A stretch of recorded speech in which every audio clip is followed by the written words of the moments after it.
So, friends, we are going to start the chapter Ionic Equilibrium Buffer Solution Practice Questions. So, hello everyone, welcome to my channel Step Up Classes. Friends स्वागत है आप सभी का मेरी channel step up classes पर। Friends अल्टीग्रेट science का जो हमारा बैच चल रहा है इसमें हमारा अभी जो चैप्टर चल रहा है वो है आयनिक इक्विलिब्रियम और इसका हम टॉपिक कवर कर रहे हैं बफर सॉल्यूशन। बफर विलियन से क्वेश्चंस 100% आना है, ठीक है। तो वो मैं अभी करा रहा हूँ और कल मैंने इस टॉपिक की एक्सप्लेनेशन दे दी कि कहाँ-कहाँ से कौन-कौन से टॉपिक इंपॉर्टेंट है और किस तरह से बफर सॉल्यूशन से रिलेटेड चीज़ें हमारे लिए इंपॉर्टेंट है। फ्रेंड्स आज इसके प्रैक्टिस क्वेश्चन देखेंगे क्योंकि एलटीग्रेड का जो सिलेबस हमारा चल रहा है वो इसी तरह से चल रहा है कि जो टॉपिक हम करते हैं उसके प्रैक्टिस क्वेश्चन हम साथ में करते चलते हैं, या तो same day otherwise the next day, ठीक है। तो इस तरह से चल रहा है। तो कल हमने जब बफर सॉल्यूशन के बारे में हमने समझा था, पढ़ा था, तो आज हम उसके प्रैक्टिस क्वेश्चन करेंगे, ठीक है फ्रेंड्स। और अगर आपने कल वाली वीडियो नहीं देखी या आपने वो सेशन ज्वाइन नहीं किया तो कोई बात नहीं, मैं इसके बीच में आपको जो बेसिक चीजें होती हैं वो बताते रहता हूँ, तो उसमें भी कोई बड़ी प्रॉब्लम नहीं है। Friends the video is the most important, बहुत इंपॉर्टेंट वीडियो है, बहुत अच्छे क्वेश्चन आपके लिए लेके आऊँ बफर सॉल्यूशन पे, ठीक है। तो ये हम करेंगे और इनसे आपको बिल्कुल बफर सॉल्यूशन का एक पूरा ओवरव्यू मिल जाएगा, कंसेप्ट मिल जाएगा, ठीक है। तो ये आपके लिए सबसे खास बात होने वाली है। तो जिन लोगों ने ज्वाइन कर लिया है एक बार जल्दी से मुझे बोल दो, yes sir we have joined.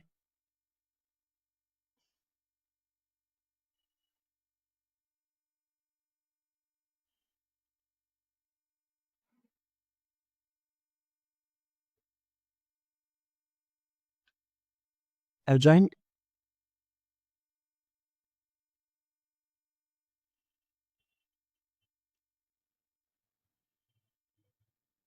Okay very good. जो सभी प्रेजेंट हैं वो सभी अपनी प्रेजेंट लगाएं। ऐप पर भी आप अपनी प्रेजेंट लगा सकते हैं फ्रेंड्स, ऐप के थ्रू आप अपना अटेंडेंस दे सकते हैं, अपना नाम जो लिखना।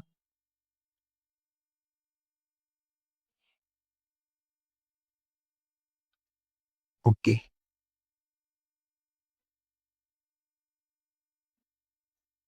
यस सर, रिकॉर्डिंग इसी पर रहती है। अगर आप ऐप के थ्रू देख रहे हो, चाहे हमारा टीचमेंट पुराने वाला ऐप हो चाहे नए वाला स्टार्टअप क्लासेस ऐप हो, बिल्कुल आप अगर स्किप कर भी देते हैं कोई क्वेश्चन या आप छोड़ देते हैं बीच में तो आपको रिकॉर्डिंग मिल जाती है, वहां से आप देख सकते हैं पूरा का पूरा सेशन विदाउट कट, ठीक है।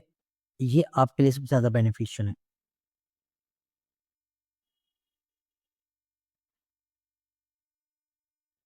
और कोई क्वायरीज किसी की?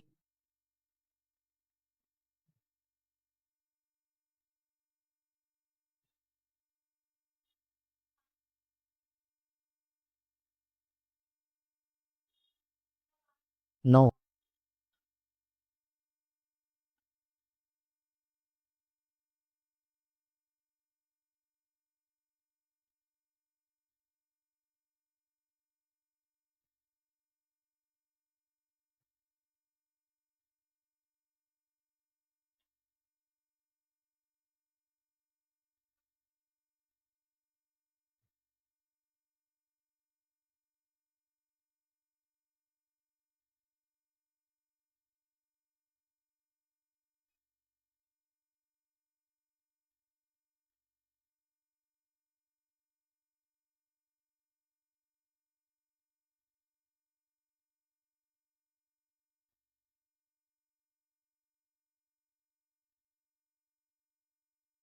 ओके चलिए फ्रेंड शुरू करते हैं फिर हमारा first question. The first question is a buffer solution is a solution that, ये कह रहे हैं एक बफर विलियन वह विलियन है जो changes pH rapidly on adding acid और बेस, अम्ल या क्षार मिलाने पर उसका पीएच तेजी से बदलता है, ऐसा विलियन है। या फिर maintain almost constant pH when small amount of acid और बेस आर एडेड, जब अल्प मात्रा में अम्ल या क्षार मिलाने पर उसका पीएच जो है स्थिर रहता है, बदलता नहीं है। हैवी वेरी हाई पीएच या उसका पीएच सबसे ज्यादा होता है, या हैवी वेरी लो पीएच उनका पीएच सबसे कम होता है। तो हमें बताना है इसमें कौन सा बफर सॉल्यूशन को सबसे अच्छी तरह से एक्सप्लेन करता है। Yes sir B is the correct answer, maintain almost constant pH. तो जनरली बफर सॉल्यूशन कौन से होते हैं? बफर सॉल्यूशन वो होते हैं which resist the pH, which resist the change in pH when small amount of acid or base, and small amount of acid or base are added in that. जब उनमें कोई छोटी-सी मात्रा अम्ल या क्षार की मिलाई जाती है, तो ये अपने पीएच को चेंज होने से रोकते हैं। इन सॉल्यूशन को हम क्या कहते हैं? Buffer solution. और कल मैंने एक्सप्लेन किया था कि बफर सॉल्यूशन कैसे-कैसे बनते हैं, ठीक है? तो फ्रेंड ये सारी चीज़ें मैं आपको बता चुका हूँ। चलिए पहला क्वेश्चन हो गया, चलो बहुत ईज़ी सा था, basic explanation. Now the second one, which of the following is an example of acidic buffer? इनमें से कौन-सा एक एसिडिक बफर का एग्जांपल? फ्रेंड्स, एसिडिक बफर का एग्जांपल आपको बताने से पहले ये पता होना चाहिए कि एक्चुअली एसिडिक बफर किससे बनता है। तो एसिडिक बफर जो बनते हैं, वो बनते हैं वीक एसिड और उन्हीं के सॉल्ट से। Weak acid plus salts of them, उन्हीं का सॉल्ट होना चाहिए, उन्हीं का वीक एसिड होना चाहिए। तो अगर मैं फर्स्ट वाले की बात करता हूँ NH4OH, it is a weak base और प्लस इसका सॉल्ट। सेकंड की बात करता हूँ तो CH3COH, ये वीक एसिड है और इसके साथ ये जो बात करेंगे तो ये भी क्या है हमारा, बताओ, ये हमारा सॉल्ट, इसी वीक एसिड का सॉल्ट। बात करते हैं इसकी, ये तो स्ट्रॉन्ग बेस है, ठीक है? तो और इसका सॉल्ट है, तो कोई बात नहीं। अब ये बात करेंगे स्ट्रॉन्ग एसिड है, ठीक है? और इसलिए उसका सॉल्ट है। तो ऑब्वियसली सी और डी से तो कभी कोई बफर बनेगा ही नहीं। ध्यान देना एक बात कि जो स्ट्रॉन्ग एसिड या स्ट्रॉन्ग बेस अगर आपको दिख रहा है, ठीक है? उनके एग्जांपल याद कर लेना, आपको सबसे पहले वाले पार्ट में मिल जाएँगे या फिर सेकंड पीएच वाले पार्ट में मिल जाएँगे। मतलब कहीं न कहीं आपको इतने एग्जांपल मिल जाएँगे एसिड और बेस के, आप वहाँ से वो क्लियर कर लेना एसिड बेस कांसेप्ट से, ताकि आपको पता लग सके कौन-सा एसिड स्ट्रॉन्ग है, कौन-सा बेस स्ट्रॉन्ग है, कौन-सा वीक एसिड है और कौन-सा वीक बेस है। आपको पता होना चाहिए, ठीक है? तो देखो सी और डी तो कभी भी बफर नहीं बनाएँगे, बिकॉज़ स्ट्रॉन्ग एसिड या स्ट्रॉन्ग बेस हम यूज़ नहीं करते। हम यूज़ करते हैं वीक एसिड या वीक बेस। तो जब वीक एसिड यूज़ करते हैं तो एसिडिक बफर बनता है, जब वीक बेस यूज़ करते हैं तो बेसिक बफर बनता है, ठीक है? तो हमारे पास आंसर क्या हो गया इसका? बी। बी में CH3COH है, ठीक है? और CH3COH का सॉल्ट भी है इसमें, ठीक है? तो ये एक वीक एसिड है और वीक एसिड के साथ में उसी का सॉल्ट। तो B is the correct answer, ठीक है? अब बात करते हैं क्वेश्चन नंबर सी की। इस तरह के क्वेश्चन आपके एग्जाम में आने हैं सबसे ज़्यादा, कि ये एक्चुअली हेंडरसन इक्वेशन से रिलेटेड हैं सारे के सारे। मैंने कल कराई थी ये, उससे रिलेटेड सबसे ज़्यादा क्वेश्चन आपके आने हैं बफर सॉल्यूशन में, वो समझना है। तो क्वेश्चन है, the pH of a buffer solution contain 0.1 m CH3COH and 0.1 m CH3COONA is, ये कह रहे आपको एक बफर सॉल्यूशन का पीएच बनाना है। उस बफर सॉल्यूशन में दो चीजें हैं, एक तो है 0.1 मोलैरिटी का CH3COH और साथ में 0.1 मोलैरिटी का, यानी कि सेम ही मोलैरिटी का CH3COONA है, दैट इज सोडियम एसीटेट है। ये हमारे पास है, ठीक है? इसे एसीटेट सॉल्ट भी कह सकते हो। सोडियम एसीटेट, अगर सोडियम पता है तो सोडियम हो गया, पोटेशियम होता तो पोटेशियम हो जाता, अदरवाइज हम इसे एसीटेट सॉल्ट भी कह सकते हैं। खैर, बात हो गई क्लियर। अब हमें पीके दिया हुआ है, pKa, that is dissociation constant for acid. तो पीकेए जो है CH3COH का कितना है? 4.7 ही हमें दिया हुआ है, ठीक है? अब इतनी बात हमें इन्होंने दे दी। अब हमें क्या बताना है कि ये जो बफर सॉल्यूशन बनाया था इन दोनों को मिला के, इन दोनों के मिक्सचर से उसका पीएच कितना है, ये हमें बताना है। तो इसके लिए हमारे पास फॉर्मूला है, इक्वेशन है अच्छी खासी, Henderson equation, that is pH is equal pKa plus log of salt upon acid, concentration of salt upon concentration of acid actually, ठीक है? तो यो, अब मुझे बताओ पीएच बराबर पीकेए, पीकेए कितना है? 4.74, 4.74 है, प्लस लो सॉल्ट कितना है? कॉन्सेंट्रेशन 0.1। भाई सॉल्ट ये वाला है, ठीक है? ये वाला सॉल्ट है और ये वाला एसिड है, ठीक है? तो सॉल्ट का कॉन्सेंट्रेशन 0.1, एसिड का भी 0.1, कैंसिल आउट होगी या फिर मैं कह दूं 1 आ गया। अब log 1 की जो वैल्यू होती है मैं आपको बताऊं, जो log 1 की वैल्यू होती है वो होती है 0। log 1 की वैल्यू क्या होती है? 0। तो पीएच बराबर सिर्फ क्या आ गया? 4.74 plus 0, that will be equal to 4.74। It mean same. So A is the correct answer. अब आप यहाँ से काफ़ी सारी चीज़ें पता कर सकते हो। जैसे अगर हमारे पास सोल्ट अपॉन एसिड का रेशो जब भी 1 आएगा, इनके कॉन्सेंट्रेशन का रेशो जब भी 1 आएगा, पीएच की वैल्यू पी के ए के बराबर होगी, ठीक है? बस ये पॉइंट है हमारा इस वाले क्वेश्चन से। तो इसी के लिए मैंने माइंड मैप बना के भेजा था आज। आपने देखा होगा ना, एक माइंड मैप आया था बफर सॉल्यूशन के क्वेश्चंस पे, वो बफर सॉल्यूशन के इन सब क्वेश्चन का एक्चुअली एक्सप्लेनेशन है। जो मैं बताना चाह रहा हूँ वही एक्सप्लेनेशन है, ठीक है? तो वो मैंने आपको भेज दिया था। क्लियर हुआ? क्वेश्चन क्लियर हुआ सबको?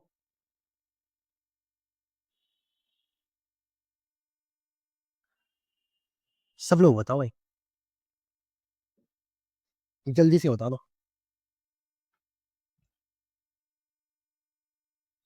बढ़िया क्वेश्चन लेके आऊंगा। चलो क्वेश्चन नंबर 4 की बात करते हैं। Which of the following mixture can not act as buffer?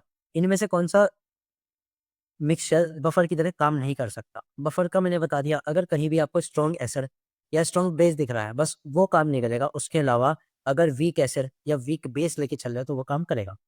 ठीक है, वीक एसिड या वीक बेस। तो बात करते हैं सबसे पहले वाले की, NH3 that is ammonia and NH4Cl। अगर मैं बात करूं तो NH3 में, मतलब इस पहले वाले में जो NH3 है वो एक वीक बेस है। ठीक है, और जो NH4Cl है उसके साथ जुड़ा हुआ है वो इसका सॉल्ट है। तो ये तो बफर की तरह काम करेगा, और ये जो बफर है वो बेसिक बफर है। इसी से आपके एग्जाम्पल भी आपको बहुत सारे मिल जाएंगे। ठीक है, बात करते हैं सेकंड की, H2CO3 NaHCO3। यहाँ बी वाले ऑप्शन में H2CO3 की अगर मैं आपको बताऊं तो ये एक वीक बेस है, इसे हम कार्बोनिक एसिड बोलते हैं, कार्बोनिक एसिड। ठीक है, और इसके साथ जो ये NaHCO3 है ये इसका सॉल्ट है। ये क्या है? इसी वीक बेसर का सॉल्ट। ठीक है, ये इसका सॉल्ट है। तो ऑब्वियसली दोनों मिला के क्या बनाएंगे बताओ? बफर बनाएंगे। अब बस मुझे इतना बता दो बफर कौन सा है, ऐसे भी क्या बेसिक? बताओ। ये मैंने थोड़ा सा मिस्टेक लिख दी, यहाँ पे बी आना नहीं, ए आना है। ये एसिड है, वीक एसिड। ठीक है, कार्बोनिक एसिड वीक एसिड है, और इसका जो सॉल्ट है वीक एसिड सॉल्ट है। तो ये कौन सा है? ये एसिडिक बफर है। कौन सा? Acidic buffer. ओके, तो क्लियर हुआ भाई, ये भी बफर है, ये भी बफर है। हमें पता नहीं कौन सा नहीं है। तो NaOH प्लस NaCl, भैया ये नहीं है, because NaOH is an strong base, और अगर कहीं पे स्ट्रॉन्ग बेस दिखा बफर नहीं होगा। सो सी इज द करेक्ट आंसर। समझ गए? सी इज द करेक्ट आंसर। ये मिक्सचर शो नहीं करेगा बिकॉज NaOH क्या है? Strong base. Okay clear. अब बात करते हैं फोर्थ वाले की। फोर्थ वाले में क्या है? ये वीक एसिड है और ये इसका सॉल्ट है। ठीक है, तो इस तरह की चीजें आ गई। चलो, समझ गए? मतलब कि एसिड क्या बेसिक बफर है या नहीं है, क्वेश्चन आ सकते हैं। चलते हैं अगले क्वेश्चन नंबर 5 पर। The buffer capacity is the highest value. Buffer क्षमता कब सर्वाधिक होती है? बफर की कैपेसिटी कब सर्वाधिक होती है? अब बफर कैपेसिटी की बात कर रहे हैं तो इसमें हमें हेंडरसन इक्वेशन का रूल देखना पड़ेगा। पीएच बराबर क्या होता है? P K A plus log concentration of salt upon concentration of acid. कुल मिला के अगर मैं बात करूं, यहाँ पे ध्यान दो, इसी हेंडरसन इक्वेशन में पीएच क्या है? पीएच है उस बफर का पीएच। ठीक है, पीके क्या है? जो भी एसिड हम यू ले रहे हैं वो, उसका पीएच, उसकी पीके वैल्यू, सॉरी पीके वैल्यू। अब ये क्या है? ये उसका कॉन्सेंट्रेशन है सॉल्ट का, और ये जो भी एसिड हम लेके चले हैं उसका कॉन्सेंट्रेशन। ये कह रहे हैं इसमें मैक्सिमम वैल्यू हमें कब मिलेगी? क्योंकि देखो ये सारी की सारी वैल्यू लॉग के अंडर में है, तो मैक्सिमम वैल्यू हमें केवल तभी मिल सकती है जब पीएच जो होगा, बताओ क्या होगा? पीएच जो हो किससे ज्यादा हो, बताओ? या सिंपल वर्ड में सोचो कि अगर इसकी वैल्यू जितनी ज्यादा हो, इस वाले पार्ट की, इस वाले पार्ट की वैल्यू जितनी ज्यादा होगी, ऑब्वियसली ये पीएच वैल्यू उतनी ज्यादा होगी। समझ रहे हो? दो चीज से मिलके बनी है ना, पीके ए प्लस ये वाला पार्ट, कॉन्सेंट्रेशन वाला पार्ट, इसे लॉग सी भी लिख सकते हो आप। तो इस वाले पार्ट की वैल्यू जितनी ज्यादा, उतनी ज्यादा वैल्यू किसकी? पीएच की। पीएच ही तो पूछी है उसने, बफर कैपेसिटी। तो अब मुझे बता दो कि आप कौन सा आंसर होगा?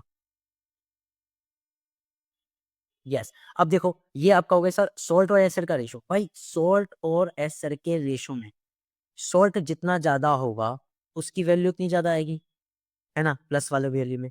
तो जितनी ज्यादा वैल्यू आएगी ऑब्वियसली बफर कैपेसिटी ज्यादा हो जाएगी। So C will be the answer. ठीक है, C will be the answer. Clear हुआ? चलते हैं क्वेश्चन नंबर 6 पर। The pH of a basic buffer is given by. ये कह रहे हैं एक क्षारीय बफर का पीएच किस समीकरण द्वारा दिया जाता है? इसमें बहुत मिस्टेक होती है। जनरली हम क्या सोचते हैं कि पीएच दिया हुआ है तो पीएच बराबर क्या होता है? पी के ए प्लस लोग सॉल्ट अपॉन एसिड होता है। ये तो होता ही है, लेकिन जनरली जब बेस का पूछते हैं हम तो यहाँ सॉल्ट अपॉन बेस करके सही करके आ जाता है, जो कि हो जाती है गलत। इसका जो करेक्ट आंसर है, जल्दी से बताओ, आपने क्या दिया? बी। बी आंसर दिया आपने, बी। तो वही तो गलत है ना, मैं वही तो बता रहा था अभी। तो पीएच जो होता है, ध्यान दो, जो हमारे बेस होते हैं उनके लिए जो पीएच होता है वो होता है 14 minus p K b. 14 minus p K b minus log salt upon base. ये मैंने कल लिख पाई थी क्वेश्चन। अब क्यों आया ये ध्यान दो। हम जो बेसिक की बात करते हैं ना, बेसिक बफर की बात करते हैं, तो बेसिक बफर में एच थोड़ी होता है। जनरली अगर हम उसकी इक्वेशन लिखते हैं, हेंडरसन इक्वेशन, तो वो होती है POH बराबर PKB plus log salt upon acid, ये sorry base, salt upon base, ये होती है। अब इसमें पीओएच की वैल्यू निकलती है, मुझे निकालनी पीएच की, तो पीएच प्लस पीओएच बराबर क्या होता है 14 होता है। तो पीएच अगर मैं बनाना चाह रहा हूं तो मैं क्या करूंगा 14 में से पीओएच घटा दो, तो ये वाली पूरी इक्वेशन 14 में से घट गई, दैट इज ये आ गया। समझ गए? सो कौन सा आंसर है? C is the correct answer, B नहीं है, सी करेक्ट आंसर। ओके, ये भी हेंडरसन इक्वेशन है। ठीक है, तो गलती जहां होती है उन गलतियों को यहीं पे कर लेना, एग्जाम की गुंजाइश मत छोड़ना, चीजें समझनी है और अच्छे से करनी है। चलता है क्वेश्चन नंबर 7 पर। Buffer solution are used in, buffer विलियन का उपयोग कहाँ होता है? Biological system, that is example for blood, industrial processes, calibration of pH meter, all of the above. Friends, buffer विलियन सभी के लिए यूज होता है, D, all of the above. ठीक है, सो इसका आंसर क्या है? डी। अब इसमें कैसे कैसे बायोलॉजिकल सिस्टम की बात करते हैं, जो हमारा ब्लड होता है, ब्लड का भी हमें पता है पीएच, ब्लड के जो पीएच होता है आइडियल पीएच 7.8 तक ही काम करता है, इससे ज्यादा होने पर दिक्कत करेगा, और न्यूट्रल से नीचे 7.8 से कम ज्यादा होने पर गड़बड़ हो जाएगी।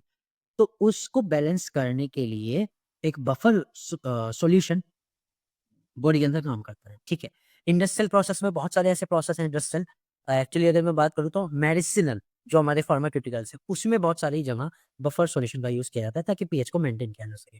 ठीक है, क्लियर हो गया? कैलिब्रेशन ऑफ पीएच मीटर, ये भी अच्छा है क्योंकि जो बफर सॉल्यूशन होता है उसमें पीएच चेंज नहीं होता, तो उनमें कैलिब्रेशन के काम में आता है। ठीक है, and all of the above, that is the correct statement, so D is the correct answer. Next, question number 8, the pH of a buffer solution does not depend upon salt. Buffer विलियन का जो pH है वो किस पर निर्भर नहीं करता? टेम्परेचर पर, concentration of acid, concentration of salt, volume of the solution. जल्दी से बताओ इसमें से किस पर डिपेंड नहीं करता?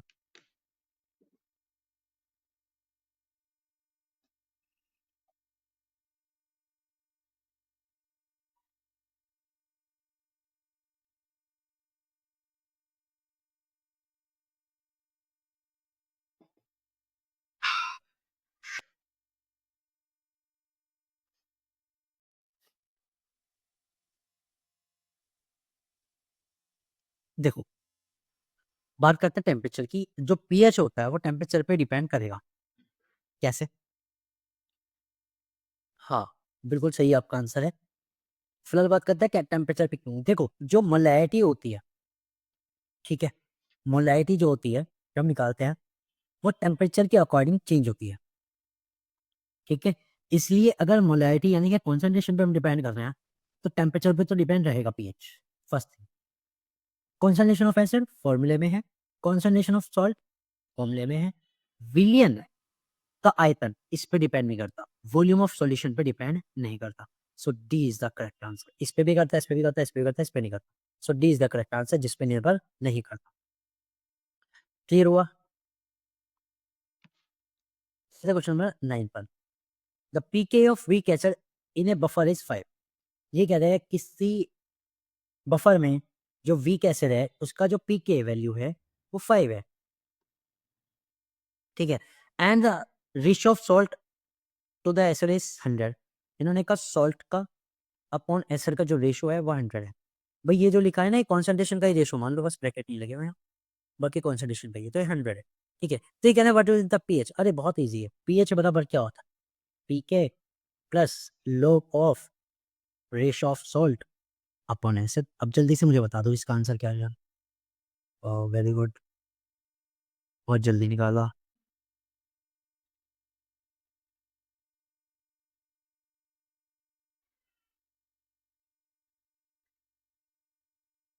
देखो भाई, मैं आपको एक चीज कहता हूँ, हाँ गलती कर लो सारी जितनी भी करनी, एग्जाम में मत करना, क्योंकि एग्जाम में गलती के बाद करेक्ट करने का मौका नहीं मिलेगा। ठीक है, तो बेस्ट ये है, सबसे पहले अपने कंसेप्ट पे टिको। सेकंड थिंग, एक क्वेश्चन पे टिको, बिना फॉर्मूला लिखे मत करो। ठीक है, इनिशियली तो मत करो। अगर आप बिना लिखे कर रहे हो तो गलती की गुंजाइश ज्यादा है, तो बिना लिखे यहाँ कर रहे हो तो गलतियां हो रही है। तो नेक्स्ट टाइम जब भी करोगे बिना लिखे मत करना। इसका देखो पीएच पूछा है, पीके की वैल्यू 5 है, इजी है, कोई दिक्कत नहीं। और लोग सॉल्ट अपॉन एसिड का रेशियो दिया हुआ है 100, दैट इज log 100। अब log 100 की वैल्यू कितनी होती है? log 100 की वैल्यू होती है 2। log 100 की वैल्यू कितनी होती है? 2। सो pH will be 5 + 2 only, that is 7। pH क्या हो गया? 7। सी इज द करेक्ट आंसर। और आपने ये पूछने लगे अब वो कि what is the nature of pH या नेचर ऑफ द बफर, कि इस बफर का जो पीएच है, ठीक है, और इसका सॉल्ट रेशियो एसिड है, तो इस बताओ ये किस तरह का है, मतलब कि इसका नेचर क्या है? तो आप क्या बता क्या होगा? न्यूट्रल है। क्या है? न्यूट्रल। बात करते हैं क्वेश्चन नंबर 10 की। विच statement is true for the buffer action? Buffer की क्रिया के लिए निम्नलिखित में से कौन सा सही है? अब बफर की क्रिया का क्या मतलब है? सर ये क्वेश्चन पीडीएफ में टीचमेंट पर ही मिलेंगे, बिल्कुल सर सही मिलेंगे जहां पर आप हैं। देखो सारा कंटेंट ना दोनों ऐप पर मिलेगा आपको, टीचमेंट पर भी मिलेगा और आपको स्टेप अप क्लासेस पर भी मिलेगा।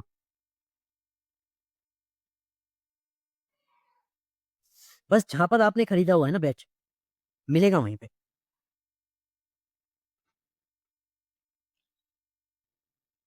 सो which statement is true for buffer action? Buffer की क्रिया के लिए कौन सा कथन सही है ये हमें बताना। It work best at pH 7, ये pH 7 पर सबसे अच्छा काम करता है। It work when acid is equal salt, जब एसिड जो है सॉल्ट के बराबर जाए तब अच्छा काम करता है। इट न्यूट्रलाइजेस एसिड और बेस, ये किसी भी मिलाए गए अम्ल या क्षार को निष्क्रिय कर सकता है। It changes colour with the pH, ये पीएच बदलने के साथ कलर चेंज करता है। अब बताओ इसमें से कौन सा? तो भाई बफर एक्शन का मतलब क्या होता है? बफर एक्शन का मतलब क्या होता है? पहले तो बफर का समझो। बफर हमारा है क्या? बफर हमारा एक ऐसा सॉल्यूशन है जिसमें अगर हम थोड़ी थोड़ी अमाउंट एसिड की या बेस की मिलाएं, I am repeating my self, कि अगर हम थोड़ी थोड़ी अमाउंट एसिड या बेस की मिलाएं तो वो पीएच को चेंज होने से रोकता है। पीएच को चेंज होने से रोक रहा है, इसका मतलब क्या कर रहा है? इसका मतलब है वो इनके इफेक्ट को न्यूट्रलाइज कर रहा है। वो उनके इफेक्ट को न्यूट्रलाइज कर रहा है, उनके इफेक्ट को खत्म कर रहा है। जो भी हम मिला रहे हैं उसके इफेक्ट को खत्म कर रहा है, जो मिला रहे हैं उसके इफेक्ट को खत्म कर रहा है, तभी तो पीएच चेंज नहीं हो रहा। So C will be the correct answer. समझ गए ना answer? It neutralises the acid और बेस, जो भी हम मिलाते हैं, चाहे एसिड मिला होता है एसिड, बेस मिला होता है बेस, दोनों के जो इफेक्ट होता है उसको निष्क्रिय कर देता है। और जो भी उसका पीएच होगा वो मेंटेन करेगा, उसे मेंटेन रखेगा। ठीक है, क्लियर? तो इस तरह के स्टेटमेंट टाइप क्वेश्चंस आते हैं और मैंने आपको कहा था ये स्टेटमेंट टाइप क्वेश्चन तभी हो सकते हैं जब आपको पूरे कंसेप्ट की अच्छी नॉलेज हो। बात करते हैं क्वेश्चन नंबर 11 की। The pH of a buffer made by mixing 0.1 m NH4OH Kb is equal 1.8 into 10 to the power minus 5 and 0.1 m NH4Cl is। ये कह रहे हैं एक बफर बनाया गया है 0.1 m NH4OH को मिला करके और उसके साथ मिलाया 0.1 m का NH4Cl। आधी कहानी तो इन्होंने यही इजी कर दिया अगर ये दोनों चीज बराबर है। देखो बफर से जो क्वेश्चन मैं करा रहा हूँ ना फ्रेंड्स, वही आते हैं। जैसे मैं करा रहा हूँ वही क्वेश्चन आते हैं। अब मैं तुम्हें एक चीज बस कह सकता हूँ, अभी इसमें ना थोड़ा सा और डीप डाउन आ जाएंगे, डीप डाउन इसमें ही आ जाएंगे। और इसमें क्या कुछ आ सकता है? देखो मैंने 0.1 m रखा हुआ है, वहां पे 0.2 आ सकता है, 0.3 आ सकता है, ये चेंजेस हो सकते हैं, बस इतना ही कुछ आ सकता है।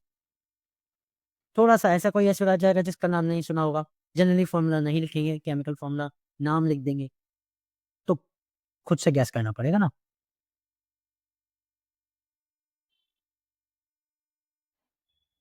तो चलिए बात करते हैं दोबारा क्वेश्चन पे। 0.1 m और 0.1 m दोनों का सेम है, ये हमारा बेस है, वीक बेस, और ये उसका सॉल्ट है, तो कोई दिक्कत तो बिल्कुल नहीं है। अब बात करें इसकी केबी की वैल्यू दी है, यहाँ आपको थोड़ी सी चीजें ध्यान देनी है कि इन्होंने केबी की वैल्यू दी है या फिर पी केबी की वैल्यू दी है, ये आपको फोकस करना है कि यहाँ पर जो वैल्यू दी गई केबी की वैल्यू दी गई 1.8 इंटू 10⁻⁵, तो पी केबी की वैल्यू कितनी होगी ये आपको निकालनी पड़ेगी।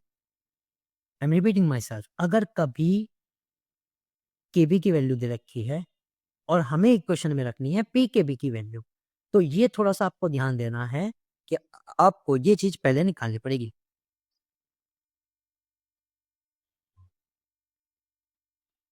पीयूएच के लिए,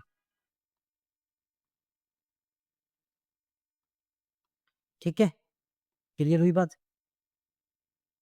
अब देखो केबी की वैल्यू दी गई है, पी केबी की वैल्यू निकालनी। अब यहाँ से क्वेश्चन अगर मैं कहूँ तो डीप डाउन हो गया, अगर मैं यहाँ से आपको बताऊं तो ये क्वेश्चन यहाँ से डीप डाउन हो गया। इसमें आपको निकालनी पड़ेगी ना पी के बी की वैल्यू, आपको तो के बी दे रखा है, तो कैसे निकालोगे बताओ?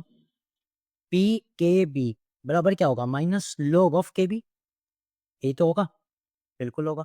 तो पी के बी बराबर क्या हो गया? माइनस बाहर रख लो, लॉग की वैल्यू है के बी की वैल्यू है 1.8 इंटू 10⁻⁵।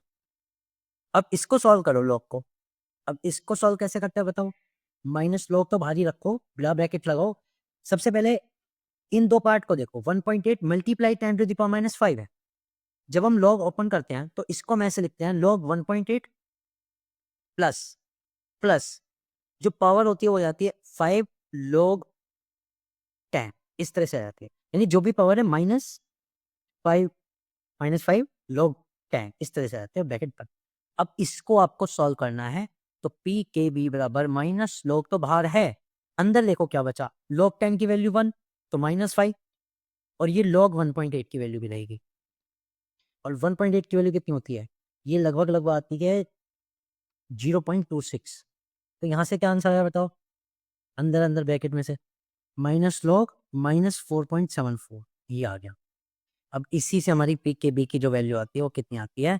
प्लस के 4.74। ये लॉग अंदर चला जाए एक्चुअली, यहाँ ना लिख के ना वहीं पे अंदर लिख लो। यहाँ से मैं अंदर कर देता हूँ इसे, ताकि आपको थोड़ा सा और अच्छे से क्लियर हो जाए। यहाँ से log 1.8, ओके, ठीक है, क्लियर हुआ? तो यहाँ से कितना गया? 4.74। अब यहाँ से आपके लिए एक मजेदार बात आ गई कि अगर आपको एग्जाम में के बी बराबर 1.8 इंटू 10⁻⁵ दिख जाए, आपके दिमाग में एकदम हिट होना चाहिए जो पी के बी है वो 4.74 है। मैंने तो निकाल के दिखा दी, लेकिन आपके दिमाग में हिट होना चाहिए, क्योंकि जनरली बेसिक वैल्यू है ये। ठीक है फ्रेंड्स, अब बताओ जरा मुझे, अब बताओ आगे कैसे करोगे? पीओएच कितना आ गया यहाँ से? पीओएच क्या मैं ये कहता हूँ 4.74 आ जाएगा, जो कि plus lobe concentration 0.1 divided by 0.1 1 हो गया, खत्म। तो पीओएच बराबर 4.74। तो पीएच बराबर क्या आ गया? निकालना तो पीएच है ना, पीओएच नहीं निकालना, पीएच निकालना। तो पीएच बराबर 14 माइनस पीओएच बराबर 14 minus 4.74 will be equal to 9.26। यार, सो सी इज द करेक्ट आंसर। कौन सा आंसर है? सी। हिट है, क्लियर हुई बात? ये थोड़ा सा डीप डाउन कह सकते हो अगर आप ये देखो कि केबी की वैल्यू आपने निकाली तो, है ना? ये ऐसे भी नहीं कहोगे, कहोगे ये भी सर इजी है।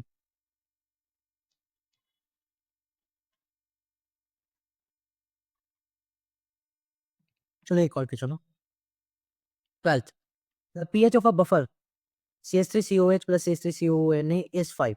ये कह रहे हैं एक बफर का पीएच 5 है, पी के वैल्यू 4.74 है। देखो ये सबसे कॉमन वैल्यू है 4.74, ये 4.74 है। What is the ratio of salt upon acid? वाह कितना बढ़िया क्वेश्चन। पीएच दे दिया, पीके दे दिया, और अब की बार इन्होंने सॉल्ट अपॉन एसिड की रेशियो पूछ ली। निकाल नहीं सकते क्या? बता दो जल्दी से। बहुत इजी है, पीएच बराबर क्या होता है? PK plus log salt upon acid, यही तो वैल्यू हमें बतानी है। तो इसे हम क्या लिख सकते हैं?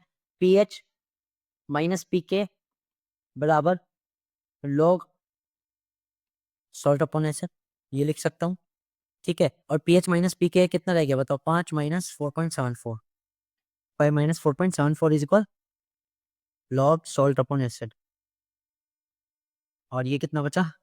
0.26 is equal log salt upon acid. अब जिसको यहां से आगे सॉल्व नहीं करना आता, उसको मैं एक बार बताता हूँ।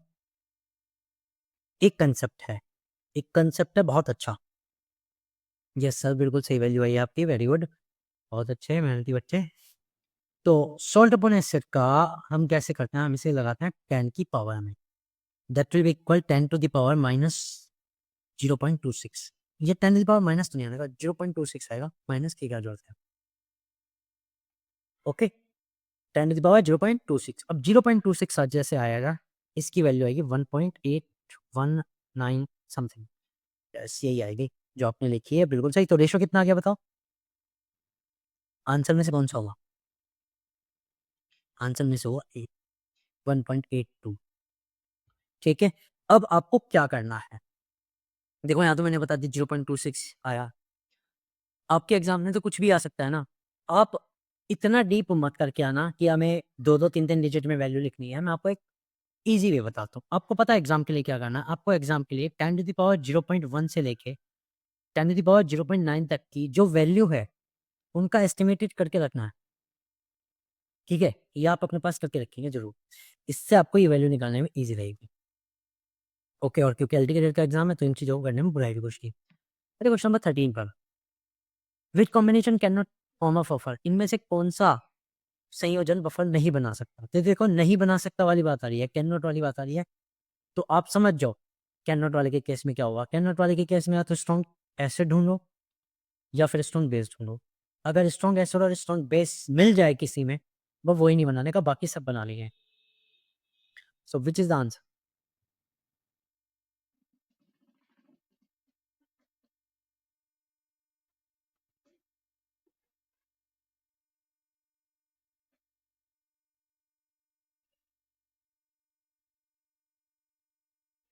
ओके, चलो एक आंसर तो आया।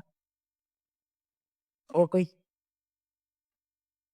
देखो भाई सुनो, ये जो एचएफ है और उसके साथ एनएफ है, जो आपने आंसर दिया डी। एक्चुअली ये जो है, ये वीक एसिड है और ये वीक एसिड है ना, तो ये बनाएगा। समझ गए? सो क्या ये है? बताओ। ये तो बफर बनाएगा, ये बफर बनाएगा। बात करते हैं बाकी की। यहाँ से शुरू करो। H3PO4, H3PO4 comparatively weak acid बनाएगा। HClO4 भैया इसका तो मैंने बताया था, it is the strong acid. ये स्ट्रॉन्ग एसिड है, ये नहीं बनाएगा। So B is the correct answer. समझ गए? जो नहीं बना सकता वही तो आंसर है। बी नहीं बना सकता, बी आंसर हो गया। Okay clear?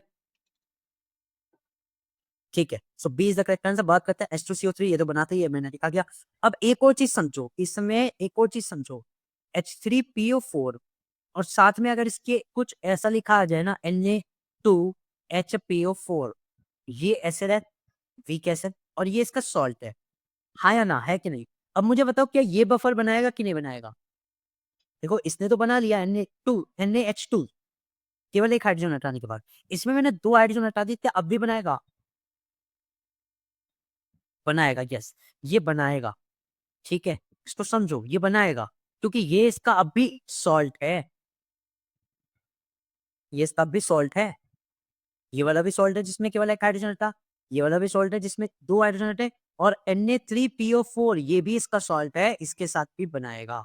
तो जो हमारे पॉलीबेसिक एसिड होते हैं जिसमें 3-4 हाइड्रोजन होते हैं, सॉरी 4 तो नहीं, 2-3 हाइड्रोजन होते हैं, तो उनका एक-एक करके अगर कोई जुड़ रहा है साथ में सॉल्ट वाला, सोडियम वगैरह, तो उसके साथ वो बनाते हैं। Point is clear?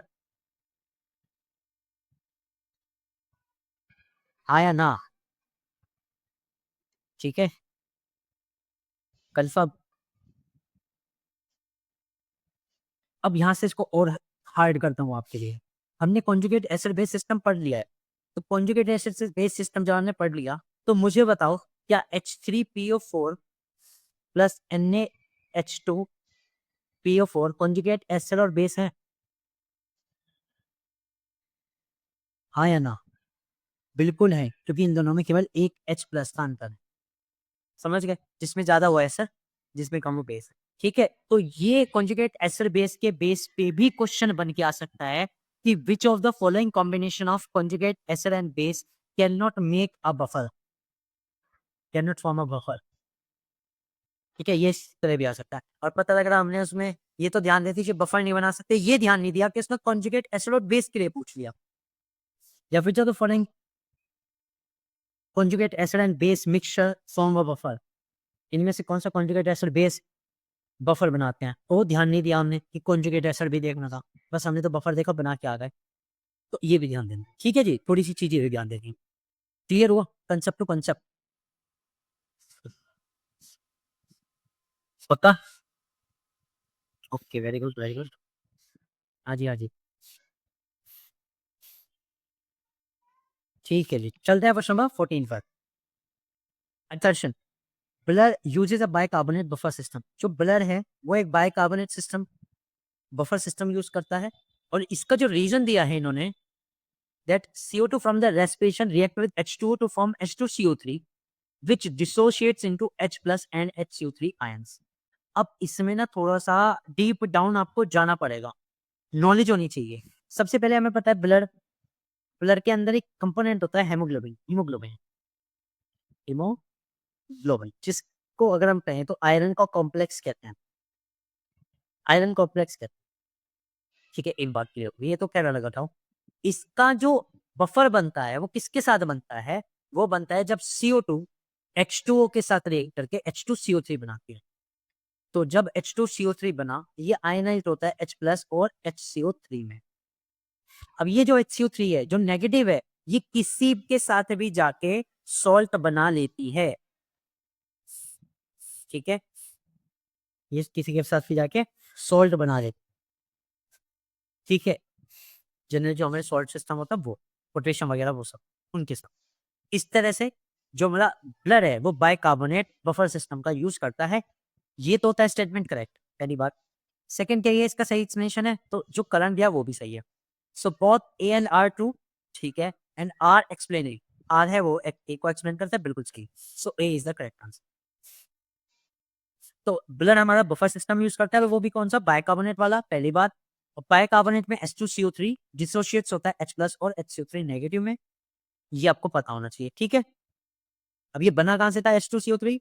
CO2 plus H2O से।